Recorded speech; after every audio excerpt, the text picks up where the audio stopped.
사랑하는 영락교회 지체들에게 주 안에서 평화 인사를 전합니다. 오늘은 2022년 8월 31일 수요일입니다. 오늘의 묵상 본문은 욥기 28장 1절로 28절까지의 말씀입니다. 오늘 본문 말씀 28장 1절부터의 말씀은 이렇게 시작합니다. 은이 나는 곳이 있고 금을 재련하는 곳이 있으며 2절에 철은 흙에서 캐내고 동은 돌에서 녹여 얻느니라. 지금 26장부터 이어지고 있는 욥의 빌닷에 대한 답변이 계속되고 있는 것이죠. 은이 나는 곳이 있고 은이 나고 있는 것은 역사적으로 다시스라고 불렸던 지금의 스페인 지역이 아닐까 이렇게 추정되는 곳이죠. 은이 많이 났고 금을 재련하는 곳이 있으며 금은 사실은 팔레스타인 지방에서는 거의 나지 않는다고 그러죠.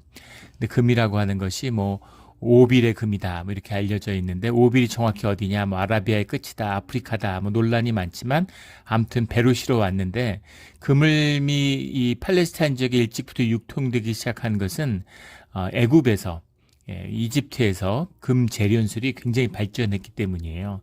그러니까 금을 어디서 실어왔든 금을 가져다가 재련해서 금을 일찍부터 썼던 것이죠. 그 금이라는 것이 또 이제 신성의 표현이고 변하지 않는 영원성의 상징이잖아요. 존귀함에. 그래서 은과 금 그러면 귀한 것을 상징하는 거죠. 지금도 그렇죠. 금값이 3년 전에 금값이 말 그대로 금값이죠. 한 3배, 2배 정도 올랐다고 그런 통계를 봤습니다. 예. 전 세계 금값이 불과 한 2년 전만 해도 한 7조 달러 이렇게 얘기했는데 지금 한 11조 달러가 넘는다고 그래요. 다 막 돈을 찍어내 갖고 화폐 값이 떨어지니까 금값이 올라가는 거죠.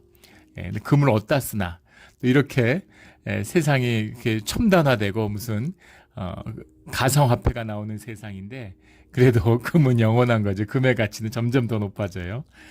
금을 재련한다. 은과 금이라고 하는 것 이것이 이제 부의 상징이고 그렇죠. 그 역사적으로 안타까운 게 있죠. 그 일본의 부유함. 일본에 가서 놀랐던 건 제가 이제 대학에 가서 처음으로 조선통신사 일본 기행에 대한 글을 읽었어요. 우리 중고등학교 때 조선통신사가 독고가와 막부 때 일본을 방문해서 문명을 전달하고 수많은 사람들이 구경 나온 인파들을 보면서 문명을 동경했다. 문명을 전수했다. 이렇게 우리가 배웠는데 실제는 정반대였던 거죠. 조선통신사들의 눈이 휘둥그레진 겁니다. 그 기록에 보면 오사카를 천하 제1의 도시다 이렇게 쓴 표현이 나와요. 그 시절에 얼마나 부가 넘쳤으면 중국의 상하이도 북경도 다 가본 사람들입니다. 그런데 오사카를 보고 압도당한 거죠. 그 문물에. 그 기록에 보면 수만 명의 인파들이 나왔는데 다 비단 옷을 입고 있었다는 거예요. 조선에서는 왕족도 입기 어려운 비단 옷을 일반 장사치들이 다 옷을 입고 있다. 조선의 모든 서적, 없는 서적이 없다. 서점에 가면 조선에서 있는 모든 조선 사람이 쓴 서적은 다 있고 그리고 서양 서적부터 중국 서적까지 없는 서적이 없다는 거예요. 그런 걸 밝히고 있습니다. 일본은 왜 그렇게 부유해졌을까? 무역을 했기 때문인 거죠. 그러면 일본에 뭐가 있다고 무역을 했을까? 은이 있기 때문입니다. 근데 은은 사실은 조선 반도에서 일본보다 더 많이 나죠. 이 북한 지역이 함경도 이쪽 지역이 세계적인 은의 산지예요. 그런데 그 당시에 은이라고 하는 것을 재련하는 법을 잘 몰랐던 겁니다. 근데 은 재련술, 은이라고 하는 것을 이렇게 재련하는 기술, 새로운 기술이죠. 지금 시간이 오래돼서 정확한 그 공법은 기억이 안 나는데 그 신기원을 이룩한 거예요, 조선에서. 그것이 연산군 때입니다. 그런데 중종 반정이 일어난 다음에 이제 적폐를 청산해야 되는 거죠. 그래서 연산군 때 발견된 국가에서 공인했던 재련 기술자들을 다 탄압하고 그 기술을 짓밟는 겁니다. 그러니까 그 은 세공업자들이 전부 일본으로 도망을 갔어요. 그래서 일본에 은 재련술을 알려줬고 그래서 일본의 은이 넘쳐나는 거죠. 그 은으로 그 일본이 부유한 무역의 길, 통상의 길을 연 것입니다. 안타까운 일이죠. 은과 금이 있다는 건 좋은 것일 수도 있고 풍부하면 부의 원천이 될 수 있지만 그걸 이용하는 법을 모르면 아무 의미가 없는 것이죠. 그런 겁니다. 지금도 북한이 천연가스, 석유, 비철금속, 히토류 이런 게 세계적인 산지라고 그러죠. 왜 남한은 왜 하나도 없을까? 남한과 북한은 원래 한반도 하나가 아니라 이렇게 붙어 있는, 그러니까 전혀 다른 지형이라는 거잖아요. 근데 북한이 땅의 크기에 비해서 중국 땅이 북한보다 뭐 거의 100배 크잖아요. 그런데 중국과 북한의 히토류 매장량이 비슷하답니다. 그런데 북한이 그걸 전혀 사용하지 못하죠. 기술이 없으니까 그걸 캐내질 못하는 겁니다. 그런 거죠. 은이 나는 곳이 있고 금을 재련하는 곳이 있는 것이죠. 2절에 철은 흙에서 캐내고 동은 돌에서 녹여 얻느니라. 그런 그 채광업에 대한 이야기가 오늘 말씀 가운데 쭉 나와요. 3절에 사람은 어둠을 뚫고 모든 것을 끝까지 탐지하여 어둠과 죽음의 그늘에 있는 광석도 탐지하되, 땅을 파고 내려가가지고 계속 땅을 파서 광석에서 채굴을 하는 거 아니겠습니까? 배짤 마베 죽음의 그늘이라는 걸 문자 그대로 해석한 것이죠. 배짤 마베 첼이라고 첼마베, 첼이라는 말이 이제 그림자고 마베이라는 게 죽음입니다. 첼마베이라는 게 붙어서 죽음의 그늘, 그러니까 터널, 광산의 그 안에는 깊은 터널의 어두움을 보여주고 있는 거죠. 4절에 그는 사람이 사는 곳에서 멀리 떠나 갱도를 깊이 뚫고 발길이 닿지 않는 곳에, 사람이 없는 곳에 매달려 흔들리느냐. 구멍을 뚫고 들어가서 지금처럼 무슨 철도 같은 걸 놔가지고 쭉 내려가는 게 아니죠. 땅을 수직으로 파고 내려가가지고 굴을 뚫는 겁니다. 역사적으로 뭐 볼리비아 이런데 엄청난 은혜의 산지죠. 근데 그 스페인 사람들이 와서 그 은광을 거기다가 이제 개척을 했는데, 그 역사적 기록이나 그 유적들이 남아 있어요. 다큐멘터리 같은 걸 보면. 근데 정말 비참한 이야기죠. 그걸 광산 밑을 파서 그 밑에 수천 명이 그 안에 사는 겁니다. 굴 속에. 근데 거기서 원주민들을 노예로 붙들어다가 거기다 가두고서 이제 광산업을 시키는 거죠. 그래서 은을 이렇게 바구니 같은 데다가 광주리에다가 우물처럼 이렇게 넣으면은 그걸 끌어올리고, 내릴 때는 거기다 음식물 같은 걸 담아서 내려주고. 근데 그 안에서 아이가 태어났다고 그래요. 광산 안에서. 그럼 그 아이는 그 안에서 태어나서 평생 햇빛을 한 번도 못 보고 그 안에서 자라다가 5살, 6살 되면 광부를 하는 거죠. 주로 대개는 10대, 오래 살아봐야 20대에 그 안에서 죽었다는 겁니다. 정말 상상할 수 없는 노예 노동이 있었던 것이죠. 그것이 그 뒤에 유럽의 부의 원천이었던 겁니다. 그 모습을 상상하는 거죠. 사람이 없는 곳에 매달려 흔들리느니라. 이 광갱도를 따라 내려가는 그 광주리에 매달려서 거길 내려가는 사람의 모습을 상징적으로 말씀하고 있는 겁니다. 그 광 내려가는, 그러니까 그 귀금속, 귀한 것을 캐기 위해서 목숨을 걸고 파고 내려가는 거죠. 지금도 마찬가지죠. 지금도 뭐 러시아 같은 나라 보세요. 천연가스와 석유로 세계를 위협하고 있는데 러시아가 그것 빼면 뭐가 있습니까? 아무것도 없어요. GDP가 한국보다도 낮은 나라인데 전 유럽을 공포에 몰아넣고 위협하고 있죠. 가스 다 화석연료잖아요. 지금도 세계 질서의 기초, 지금 석유 문명입니다. 그걸 한번 바꿔보려고 하는 거죠. 바뀔 수 있을까, 우리 시대에. 굉장히 궁금한 점인데, 기본적으로 세계 질서라는 건 이제 석유에 기초하고 있는 거죠. 이게 지금 100년이 넘게 계속 유지되고 있는 겁니다. 100수십 년을. 근데 하물며 이 고대에는 이 비철금속이라고 하는 것, 철기 문명 시대가 되면 말할 것도 없죠. 이 철광석. 팔레스타인 지역이 왜 그렇게까지 그런 거대한 그 당시 패권 세력들, 제국들의 격전지가 됐을까? 땅도 넓지 않은데 팔레스타인 지역에서 철광석이 풍부하게 났기 때문이라고 역사학자들은 이야기합니다. 철광석의 산지죠. 철기 문명, 철기로 무기를 만든다는 건 뭐 무지막지한 거죠. 그 시대에는. 그래서 금보다 철이 더 귀했던 시대예요. 그런 시대가 있었던 것이죠. 철광석, 그러니까 그걸 캐내는 것이 국력의 상징이기 때문에 무슨 일이 있어서라도 땅을 파고 깊이 들어가서 그것을 캐내는 모습을 보여주는 겁니다. 귀한 것이니까 모든 가치를 치르고라도 캐내는 거죠.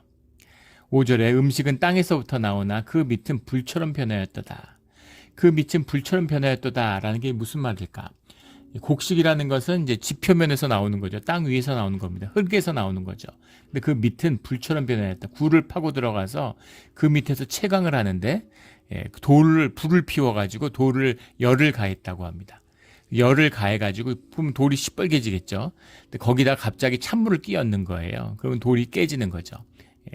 그게 탄성이 약화되면 강화되면 그걸 그 다음엔 망치로 두들겨 가지고 이제 부시는, 그래서 그 밑에 계속 이제 불을 피는 겁니다. 밑이 아니 지옥이었겠죠. 뭐 지금처럼 환풍기가 있는 것도 아니고 예, 공기청정기가 있는 것도 아니고 연기를 빼내는 게 쉽지 않았을 거예요. 그 앞에 얼마나 그 안에 지옥 같았을지. 불은 계속 피어오르고 안개는 자욱하고, 예, 그런 모습들을 상상할 수 있겠습니다. 그래서 그 밑은 불처럼 변하였다. 갱도의 밑을 얘기하는 거죠. 그 속을 말하고 있는 것입니다. 6절에 그 돌에는 청옥도 있고 사금도 있으며, 청옥이라는 게 이제 사피르라는 말인데 우리가 쓰는 지금의 사파이어가 이 사피르에서 왔죠. 그런데 사실은 사파이어라고 하는, 우리가 지금 알고 있는, 우리가 지금 보석 가게에서 팔고 있는 사파이어라고 하는 그 푸른빛의 돌은 사실은 로마 시대 때 처음 발견됐다고 그래요. 그 고대 팔레스타인이나 애굽에는 사파이어가 없었다는 거죠. 사파이어가 아니라 푸른색을 띠는 유리였을 것이다, 이렇게 봅니다. 그리고 사금도 있으며, 사금이라는 게 이제 사금도 우리가 지금 알고 있는 이런 강가에서 캐내는 그런 사금이 아니고, 그 유리에 들어있는 이제 황철광이라고 하는 이제 그런 그 노란색 빛을 띠는 유리였다. 예전에 지금 제목은 정확히 기억이 안 나는데, 미국 드라마에는, 어릴 때는 이제 한국에서 그 미국 드라마 같은 거를 그냥 뭐라 그래요, 목소리를 이렇게 번안을 해가지고 그냥 이렇게 한국 드라마 같이 성우들이 목소리를 내가지고 하는 적이 있어요. 더빙을 해가지고 드라마를 했던 기억이 나는데, 무슨 서부 지역에 살던 가족들의 이야기죠. 굉장히 제가 즐겨봤던 기억이 나는데, 거기 보면 이제 그 시골에 농사를 짓는 부모님들이 얼마나 힘들게, 그리고 가난하지만 화목한 가정의 이야기예요. 근데 그 집 애들이 이 강가에서 이제 사금을 발견하는 거죠. 너무 가슴이 뛰고, 그래서 다 비밀로 하고 애 둘이 열심히 그걸 캐는 겁니다. 그거를 이제 이렇게 봉지에다가 푸대에다가 담아가지고 그걸 보관해요. 그래서 이제 부모님들한테 부자로 이제 만들어드리겠다는 소원을 가지고 만들어서 그거를 이제 선물로 가져오는데 그게 금이 아니라 이제 황철광인 것이죠. 유리 것입니다. 예. 우리 캘리포니아 봐도 바닷가에 보면 반짝반짝하는 돌들이 있잖아요. 녹색도 있고 붉은색도 있고 노란색도 있고 그런 것이죠. 그런 유리 성분, 유리가 이제 색깔을 가지고 있는 유리인 겁니다.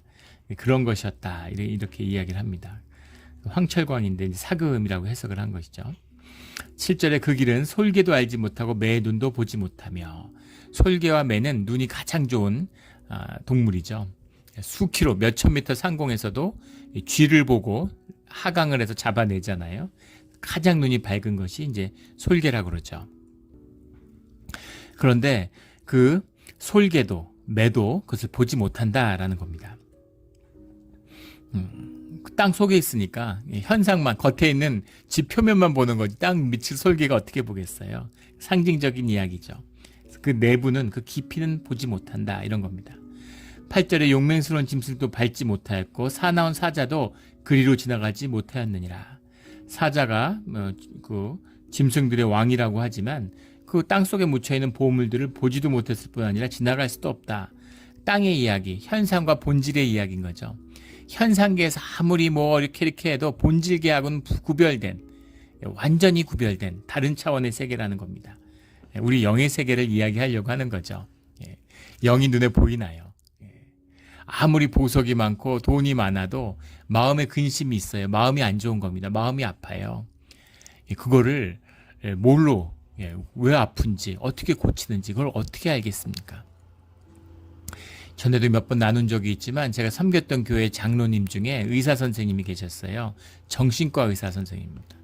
처음에 외과의였다고 그러시는데 뒤에 정신과로 바꾸셔서 이제 그런 국립의료원 원장도 하시고 이런 이제 아주 저명한 의사 선생님이셨는데, 그분이 그런 고백을 하세요. 간증을.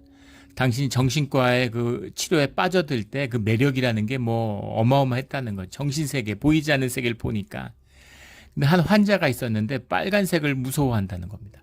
붉은색만 보면 두려움에 떠는데 그걸 1년여간 상담도 하고 체면 치료도 해보고 여러 가지 걸 정신기법을 시도하다가 결국은 그 무의식 속에서 알아냈다는 거예요.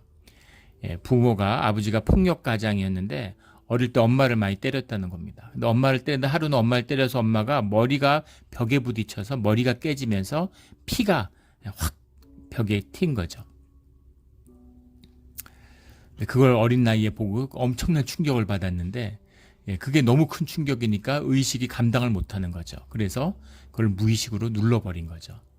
기억을 지워버린, 짓밟아버린 겁니다. 그걸 이제 그렇게 처리 안 하면 의식이 무너지면 그럼 미친 사람이 되는 거죠. 조현병 환자가 되는 거죠. 그 무의식에 짓밟았는데 무의식에서 짓밟아서 쪼그려 놨죠. 마치 컴퓨터에서 이렇게 그 기억이라는 걸 압축시켜서 압축 파일로 zip 파일로 가둬놨지만 없어진 게 아니죠. 그게 계속 그 얼려버린 그 기억이 무의식 속에서 계속 에너지를 잠식하고 있는 거죠. 그거를 다시 찾아냈을 때 그 감격이란 뭐로 말할 수 없어 기쁨과 감격을 누렸다는 겁니다. 근데 문제는 거기까지였다는 거예요. 그래서 뭐 어떡하겠다는 겁니까? 있던 걸 없게 만들 수도 없고 그 아픔을 지울 수도 없는 것이고 거기서 너무너무나 무기력함을 느꼈다는 거예요. 그래서 그 무기력의 끝에서 주님을 만났다는 겁니다. 그걸 치료할 수 있는 그 아픔을 그 자리에 함께 하셨던 주님을 만나야 주님의 경험 안에서 만나야 그것이 풀어지고 그것을 지울 수 있다는 것을 알게 되셨다라는 그런 고백을 하시더라고요. 그것이 우리가 알고 있는 본질계 영의 세계입니다. 보이는 세계를 움직이고 지배하는 보이지 않는 세계의 힘이죠. 보이는 세계의 힘도 마찬가지죠. 달러가 세계를 지배하고 있어요. 중국이 이제 뭐 10년 안에 미국보다 GDP, 국내 총생산이 더 많아진다. 그러면 중국이 패권 국가가 될 수 있을까? 뭐 이런 이야기를 하는 사람들이 많습니다. 어린 반푼어치도 없는 얘기죠. 미국이 영국의 GDP를 추월한 다음에 세계 패권 국가가 되는데 50년이 걸렸습니다. 국력의 크기하고는 다른 세계에 보이지 않는 질서가 있는 거예요. 그나마 영국이 1차 세계대전, 2차 세계대전을 하면서 유럽의 질서가 무너졌기 때문이지 그게 아니었으면 지금도 미국이 영국을 못 넘었을 거라고들 얘기합니다. 달러 패권이 뭐예요? 달러라는 게 아무것도 아니잖아요. 종이에다가 잉크 칠한 겁니다. 그림 그린 거예요. 무슨 가치가 있어요? 아무 가치 없죠. 근데 그것을 세계가 받아들이고 그걸 쓰는 거예요. 그래서 미국은 아무리 달러를 찍어도 아무 문제가 없는 인플레이션이 나면 인플레이션을 해외로 빼낼 수가 있어요. 인플레이션을 수출합니다. 그리고 외환위기가 없으니까 무슨 짓이든 하는 거죠. 금리를 올려도 전쟁이 나면 달러가 미국으로 몰려드니까 자산은 지키면서 인플레이션은 빼내는 이런 짓을 얼마든지 미국은 할 수 있는 거죠. 근데 미국을 제외한 모든 나라는 다 경제위기, 금융위기에 시달리는 겁니다. 영국도 마찬가지죠. 지금 영국이나 일본도 마찬가지인데 미국이 무제한 달러 수합을 해주고 있어요. 달러 패권을 지키기 위한 것이죠. 그 나라들이 좋아서가 아니라. 그래서 파운드나 엔화는 달러랑 마찬가지입니다. 그러니까 막 엄청난 그 정부 부채를 지고 영국은 뭐 어마어마한 그 무역 적자를 내잖아요. 그 달러 수합만 끊어버리면 영국은 바로 부도나죠. 세계 아주 그냥 경제가 풍지박산 나서 지금 터키만도 못하게 될 거라고 그러죠. 그렇게 되는 겁니다. 태국같이 될 거예요, 아마. 그렇게 되는 거예요. 그 보이지 않는 질서, 그게 뭐예요? 트러스트입니다. 신뢰죠. 그 신뢰, 보이지 않는 무형의 자산을 미국이 온갖 방법을 통해서 무력이든 뭐든 경제력이든 뭐 그것이 법적인 가치든 모든 걸 동원해서 그 무형의 가치를 지키고 있기 때문이에요. 소프트 파워라고 그러잖아요. 그게 미국에 보이지 않는 진정한 힘인 것이죠. 무슨 무기를 만들고 뭐 무슨 비행기가 날아다니고 이런 건 작은 거죠. 하물며 보이지 않는 질서, 이 영적인 질서라는 게 세상을 움직이는 본질인 거죠. 그 반지의 제왕이라는 책이 있었죠. 그 반지, 절대 반지라고 하는 그 절대 반지 얘기는 사실은 이제 솔로몬의 얘기에서 솔로몬이 끼고 있었다는 거잖아요. 그런데 그 반지의 이야기, 세계를 움직이는 10개의 반지가 있고 그 반지를 움직이는 절대 반지가 있는 거죠. 톨킨이 쓴 케임브리지 영문과 교수였던 독실한 크리스찬이죠. 크리스찬 작가예요. 영적인 힘, 그게 변질돼서 무슨 판타지 소설, 판타지 무비 가치로 변했지만 그 톨킨이 말하려고 했던 건 보이지 않는 세계에 있는, 보이지 않는 세계의 영적인 힘, 영적인 질서, 섭리의 힘, 그런 것을 전하고 싶었던 것, 그걸 표현하고 싶었던 것이죠. 그 비밀이 이제 영적 반지에 있는 건데, 오늘 말씀이 사실은 그런 겁니다. 이런 욥기에 담겨 있는, 잠언에 담겨 있는 그 지혜를 표현하고 싶었던 것이죠. 사자도 땅 위만 밟는 거지, 초원의 왕자지, 땅 속에 있는 보석이 숨겨 있지만 그거를 알지도 못하고 밟지도 못하지 않느냐. 이제 그런 것이죠. 10절에 보면 반석에 수로를 터서 각종 보물을 눈으로 발견하고, 반석에 수로를 튼다는 건 땅을 파면 물이 나옵니다. 그렇죠. 땅을 파고 들어가면 그 물을 처리하는 거예요. 수로를 내서 물을 밖으로 끌어내는 것이죠. 사람들이 참 대단하죠. 이런 일을 하는 겁니다. 그렇게 땅을 파고 들어가서 이제 보물을 발견한다. 11절에 누수를 막아 스며나가지 않게 하고, 감추어져 있던 것을 밝은 데로 끌어내느니라. 그 어둠 속 깊은 곳에 감추어져 있던 것을 끌어내는 그런 인간의 지혜를 얘기하는 것이죠. 그런데 12절에 그러나 하고 오늘의 본문의 주제가 등장하는 겁니다. 지혜는 어디서 얻으며 명철이 있는 곳은 어디인고? 오늘의 본문의 28장 말씀의 본질적인 질문이죠. 지혜는 어디 있으며 명철은 어디 있느냐? 지혜라고 하는 것이 이제 하카케마흐라고 하는데, 본문이 하카케마흐인데 이게 하캄이라는 말에서 왔죠. 이것의 이제 본질적인 어원은 다 호크마예요. 호크마라는 거 우리 여러 번 나누었지만, 호크마라는 것은 유대인들에게서 아주 핵심적인 가치입니다. 지혜의 전통이라고 그러잖아요. 우리가 흔히 지혜라고 해석을 하는데, 사실은 지혜보다는 여기 뒤에 명철이 나오는데, 명철이 비나흐라는 말이죠. 비인이라는 말에서 왔는데, 이게 이제 분별한다라는 지성의 의미입니다. 근데 우리가 흔히 우리말의 전통, 우리 한국어의 우리말의 어원의 전통 안에서는 사실은 이 비나가 지혜인 거죠. 그리고 호크마는 이건 뭐라고 해야 될까요? 뭐 우리말로 뭐 영적 지혜다 이렇게 얘기할 수 있겠는데, 하나님과의 관계성입니다. 이 본질에 닿아 있는, 생명의 원천에 닿아 있는, 살아있는 지혜, 이것이 호크마죠. 책으로 배울 수 있고 이제 학교에서 배울 수 있는 것, 이런 게 아니에요. 그러니까 불교식으로 얘기하면 명철이라는 건 수투란 거죠. 배울 수 있는 겁니다. 논리를 배우고, 수리를 배우고, 그렇게 배울 수 있는 것, 물리를 배우고. 근데 지혜라고 하는 건 탄트라 같은 거죠. 보이지 않는 것, 잡을 수 없는 것, 그런 거예요.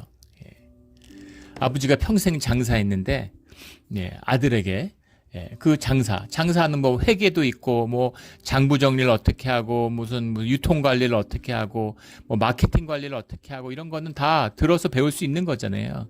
아버지 아니라도 알려줄 수 있는 거죠. 그런데 아버지가 평생 대대로 물려왔던 그 노하우가 있는 거죠. 그거를 이제 전해주는 것. 그 본질의 지식, 그거 살아있는 지식, 이게 호크마인 거죠. 여기서 호크마다, 유대의 전통에서 호크마라 그러면 하나님과의 관계성입니다. 하나님과 온전한 관계, 이게 호크마예요. 그 비밀이죠. 솔로몬이 지혜를 구할 때 하나님이 굉장히 기뻐하셨잖아요. 하나님이 감동을 받으셨어요. 솔로몬 때문에. 모든 것을 다 갖는 그 비밀을, 문을 알고 있는 것이죠. 이런 지혜를 붙들고 놓치지 않는 우리 모두가 되기를 주의 이름으로 축원합니다. 13절에 그 길을 사람이 알지 못하나니 사람 사는 땅에서는 찾을 수 없구나. 보석을 땅 깊숙이 파고 들어가서 그 지옥 같은 곳에 불을 피우고 온갖 짓을 하고 물을 끌어내서 그렇게 보물을 얻어내면서 진짜 보물인 이 지혜, 호크마를 어디서 구할 수 있느냐? 이 비나를 어디서 얻을 수 있느냐? 근데 그 길을 사람이 알지 못한다라는 겁니다. 그 길이라고 했는데 에르카라는 말이에요. 에르카라는 말이 이제 원형이 아라크라는 말인데, 아라크라는 말의 이제 의미가 원래 value입니다. price, 가치예요. 그 가치를 사람들이 알지 못한다. 아는데 못 찾는 거는 그래도 많이 진전된 거죠. 알지도 못한다는 겁니다. 그게 얼마나 귀한 것인지, 공기가 얼마나 귀한 것인지 모르죠. 늘 공기로 숨을 쉬니까 공기가 없으면 아무것도 없죠. 다 죽는 겁니다.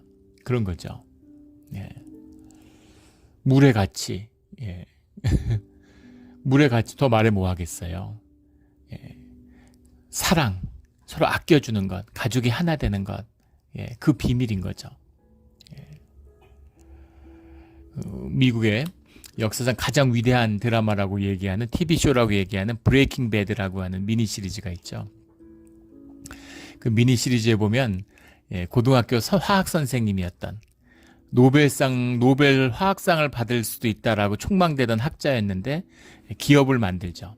근데 개인적인 문제로 이런 벤처 기업을 만들었다가 헐값에 $5,000에 그 지분을 친구들에게 팔아요. 근데 그 친구들은 이제 나중에 그걸로 큰 재벌이 됐는데 이제 이 사람은 고등학교에서 선생님을 하고 있는 겁니다. 그래도 가족을 아끼고 열심히 살아보려고 했는데 그런데 장애인 아이들이 태어납니다. 장애인 아이가 태어나니까 그 아이를 보살피기 위해서 돈이 필요해가지고 낮에는 선생님을 하고 밤에는 세차하는 거기서 세차 요원으로 자동차 닦는 아르바이트를 해요. 화학 천재인데 돈을 벌어야 되는데 학교 월급으로는 안 되니까 할 수 있는 일이 세차 일을 하는 거죠. 육체 노동을 하는 겁니다. 근데 거기에 이제 고등학생들이 아버지가 사준 비싼 차를 몰고 와가지고 세차 서비스를 맡기고 팁 주고 이러면서 이제 그리고 굉장히 창피한 거죠, 선생님으로서. 그러되 자기가 암이라는 걸, 폐암이라는 걸, 말기라는 걸 알게 되죠. 그래서 몇 년 못 산다는 걸 알게 돼요. 그러면서 자기 학교에서 마약을 파는 학생하고 손을 잡고 자기가 화학 선생님이니까 마약을 제조하는 거죠, 필로폰을. 그래서 이제 그걸 팔면서 시작되는 이야기죠. 그래서 그게 한 6, 7년 했던 것 같아요. 대단했죠. 시즌이 6, 7까지 가고 그런 굉장한 시리즈였습니다. 대서사죠. 그 현대 영웅의 영웅 설화 같은 거죠. 그런데 그 사람은 이제 67만 불. 그때 또 부인은 임신을 해서 딸이 태어나요. 근데 자기 딸 2살이면 자기가 떠날 텐데 눈에 밟혀서 죽을 수가 없는 거죠. 그래서 그 딸이 대학 갈 때까지만 그 생활비하고 대학 등록금까지만 자기가 벌어놓고 가겠다. 이 마음으로 마약을 시작하는데 뒤에 돈을 산더미 같이 벌고 무슨 마약의 그런 두목같이 되는데도 지하 마약 세계의 전설적인 그런 보스가 되는데도 그걸 끊지 못하죠. 그리고 나중에 통한의 눈물을 흘리는, 가족을 다 잃어버리고 자식도 잃어버리고 자식들이 다 자기를 버리죠. 자기가 자식을 위해서 시작했는 줄 알았는데 자식도 아니고 사랑도 아니고 자기가 그런 악을 좋아했구나라고 하는 이제 그런 고백을 하는 장면이 나옵니다. 인간의 모습이죠. 그래서 가정을 지키고 싶어서, 가족을 지키고 싶어서, 사랑을 지키고 싶어서 돈을 찾아 나섰는데 돈을 지고 결국은 모든 걸 지키고 싶었던 모든 걸 잃어버리는 마귀의 길인 겁니다. 세상의 길이죠. 사실 주님을 붙들면 그 모든 걸 얻을 수가 있는데 그 이야기인 거죠. 그 가치를 어디 있는가가 아니라 그것을 그 가치가 있는 곳조차도 모르는, 15절에 나오는 순금으로도 바꿀 수 없고 은을 달아도 그 값을 당하지 못하리니 프라이슬리스한 거죠. 값을 따질 수 없는 겁니다. 그 값을 뭐로 따질 수 있겠어요? 16절에 오빌의 금이나 귀한 청옥수나 남보석으로도 그 값을 당하지 못하겠고, 귀한 청옥수나, 귀한이라는 게 이제 야카르라는 말인데 영어로 하면 weighty, 무거운 이런 뜻입니다. 저울로 다니까 무거운 게 귀한 것이죠. 거기서 파생됐겠죠. 야카르라는 게 무겁다 해서 이제 귀한, 비싼 이런 뜻이 되는 겁니다. 청옥수라는 건 앞에 나왔던 사피르, 사파이어이고, 남보석이라는 말이 나오는데 성경에 많이 나오죠. 이게 쇼함이라는 말인데 영어로 하면 이제 아닉스라고 하는 거, 우리나라는 마노라고 그러죠. 일종의 것도 보석인지 잘 모르겠는데 돌 같은 거, 색깔이 이렇게 막 많은 그런 돌 같은 거, 이런 보석 가게한테 팔잖아요. 만호를 의미한다고 합니다. 황금이나 수정으로도 비교할 수 없고 진주와 벽옥으로도 비길 수 없나니, 그러니까 무엇과도 바꿀 수 없는. 18절에 지혜의 값은 산호보다 귀하구나. 귀한 것입니다. 20절에 지혜는 어디서 오고며 명철은 머무는 곳은 어디냐. 도대체 어디 있는 거냐, 어디서 얻어야 되는 거냐, 이런 겁니다. 21절에 모든 생물의 눈에 숨겨졌고 공중의 새에게 가려졌으며, 누구도 모르는 거죠. 22절에 멸망과 사망도 이르기를 우리가 귀로 그 소문은 들었다 하느니라. 멸망과 사망, 죽음이라고 하는 그 암흑의 세상, 그곳에는 지혜가 감추어져 있겠지. 그렇게 생각하는 거죠. 사람이 죽음을 앞두면 지혜로워지잖아요. 죽음을 앞두면 사람이 명철해집니다. 죽음을 앞두면 뭐가 귀하고 귀하지 않은 것인 걸 알아요.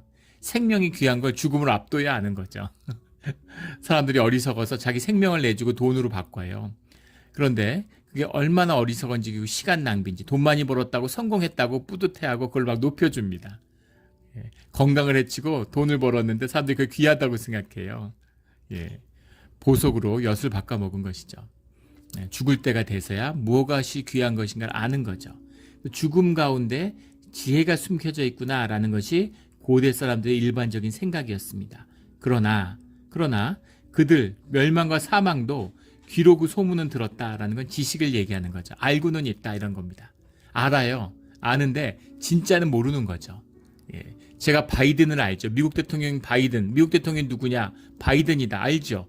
바이든을 아느냐? 바이든이 무슨 대통령이고 뭐 예전에 부통령도 했고 상원의원을 뭐 30살 때부터 했고 뭐 많이 얘기할 수 있겠죠. 그 지식이죠. 아는 게 아니죠. 근데 진짜 바이든은 어떤 사람이야? 모르죠.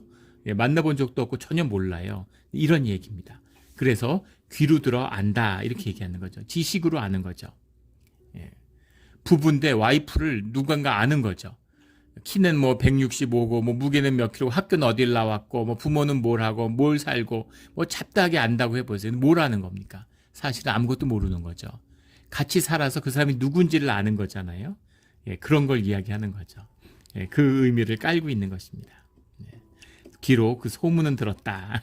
지혜라는 게 있는 것을 지금은 알고는 있다. 이런 얘기죠. 생명체들은 알지도 못하는데 23절에 하나님은 그 길을 아시고 있는 곳을 아시나니, 다 아시다고 해석했는데 앞에 아신다는 것은 빈입니다. 디스라운하는 앞에 나왔던 분별하는 명철을 얘기하는 거고, 뒤에 있는 것을 아시나니 할 때는 야다죠. 너무나 우리 많이 나눴던 성경의 야다, 몸으로 깨달아 안다는 것이죠. 깨달아 안다는 겁니다. 몸으로 아는 것, 이 지혜를 말하는 거죠. 그거 주님만이 아시는 것이다. 왜냐하면 그가 24절부터 나오는 땅끝까지 감찰하시며 천하를 살피시며 바람의 무게를 정하시며 물의 분량을 정하시며 25절에 26절에 비 내리는 법칙을 정하시고 비구름의 길과 우레의 법칙을 만드셨습니다. 27절에 그가 보시고 선포하시며 굳게 세우시며 모든 세상의 창조물과 원리를 다 사실은 주님이 하신 것이다 라는 겁니다. 주님은 아시는 거죠. 주님은 아시는 거예요. 예전에 인터스텔라라는 영화를 보고 우리 설교 때도 한번 나눈 적이 있죠. 우리 큰애가 이렇게 펑펑 우는 거예요. 근데 그 SF 영화잖아요. 그 놀란 감독이 만든 그 SF 영화인데 그걸 보고 그렇게 울어요. 그래서 참 신기했는데 왜 그렇게 우느냐 그러니까 그 영화를 보고 엄마를 다시 만날 수 있겠구나라는 것을 알게 됐다. 깨달음이 있었던 것이죠. 무슨 이야기냐면 사실은 그런 얘기를 하는 거예요. 엄마가 다시 만나고 뭐 천국에 갔고 너희를 기다리고 이런 얘기들 주변에서 해주는데 하나도 위로도 안 되고 하나도 믿지 않았다는 겁니다. 다 그냥 종교의 얘기고 듣기 좋은 얘기지, 죽으면 끝이지, 그냥 하는 말이지 무슨 엄마를 다시 만나. 근데 인터스텔라라는 영화를 보면서 얘가 차원이라고 하는 다이멘션이라는 것이 물질 세계를 구성하는 근본이구나 하는 걸 안 거죠. 시간, 공간이라는 건 상대적인 것이고 다양한 차원이 있구나라는 걸 아는 겁니다. 알게 된 거죠. 아, 그렇다면 다른 차원에서 엄마를 만날 수 있겠구나라는 그것을 이제 깨닫게 된 거죠. 당연한 거 아니겠습니까? 시공에 묶여 있고 우리가 이 현상이 전부라고 생각하는 거, 이거 인간의 어리석음일 뿐이죠. 트랜스포테이션이라고 예전에 뭡니까? 타임 트랙인가요? 그 외계 이렇게 여행하는 그런 그 미국의 그런 SF 미니 시리즈가 있었잖아요. 거기 보면 빛을 샤워기처럼 쫙 쏴가지고 싹 사라지는 트랜스포테이션을 하죠. 사실은 그 당시에 뭐 컴퓨터 CG가 없던 시절이니까 촬영비를 아끼려고 그걸 만들어냈는데 트랜스포테이션이 공상의 영역이 아니라 실제 과학적으로 된다는 거잖아요. 그래서 지금 뭐 독일이나 미국에 있는 그런 물리연구소, 대학에 있는 물리연구소에서 소립자를 트랜스포테이션 시킵니다.